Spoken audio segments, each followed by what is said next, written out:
Hello குட்டி squad, இந்த Bermuda ட்ரையாங்கிளை பத்தி கேள்விப்பட்டிருக்கீங்களா? இது வந்து ஒரு மிஸ்டீரியஸான பிளேஸ். இதுல வந்து நிறைய போற ஷிப்ஸ் ஆகட்டும், ஃபிளைட்ஸ் ஆகட்டும், ரொம்ப மிஸ்டீரியஸா காணாம போயிடுது. இது வரைக்கும் ஒரு ப்ரூஃப் கூட கிடைச்சது இல்லை. எதனால நம்ம காணாம போகுது, எப்படி காணாம போகுதுன்னே தெரியறது இல்லை. அங்க மேபி எதனா கிராஷ் ஆயிருக்கலாம், ஃபிளைட்ஸ் இல்ல ஷிப் மூழ்கி இருக்கலாம், அப்படிலாம் இருக்கலாம். பட் என்னதான் நடந்தாலும் அது ஒரு பீஸ் ஆச்சு கிடைக்கணும், ஒரு பார்ட் கூட கிடைச்சது இல்லை. எப்படி போகுது, எங்க போகுது, எதனால போகுதுன்னு கண்டுபிடிக்க முடியல. இது வரைக்கும் ஒரு பயங்கர மர்மமாவே இருந்துட்டு இருக்கு. இதே மாதிரி எல்லார் கேங்லயும் ஒரு நாய் சுத்தின்னு இருக்கும். எங்க போவான், என்ன பண்ணுவான், என்ன பண்றான் எதுவுமே தெரியாது. ஸ்கூல்ல இருக்க வரைக்கும் நல்லா தான் பேசுவான், காலேஜ்ல இருக்க வரைக்கும் நல்லா தான் பேசிட்டு இருப்பான். திடீர்னு இந்த மெசேஜ் பண்ணா ரிப்ளே வராது, ரீல்ஸ் அனுப்புனா ரிப்ளே வராது, போன் பண்ணா எடுக்காது அந்த நாய்.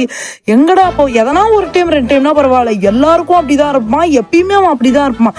இதுல செம்லிவில எல்லாம் சொல்லவா வேணும், சுத்தம் ஆள் அட்ரஸே தெரியாது. எங்கன்னா போயிடும் அந்த நாய். இந்த மாதிரி உங்க கேங்லயே அந்த மாதிரி ஒரு ஜந்து உயிர் வாழ்ந்துட்டு இருக்கா, அந்த மிஸ்டீரியஸான ஜந்துவை கமெண்ட்ல டேக் பண்ணிட்டு ஏன்டா இப்படி இருக்குன்னு கேட்டு போங்க. அதுக்கும் ரிப்ளை பண்ண மாட்டான். Bye by.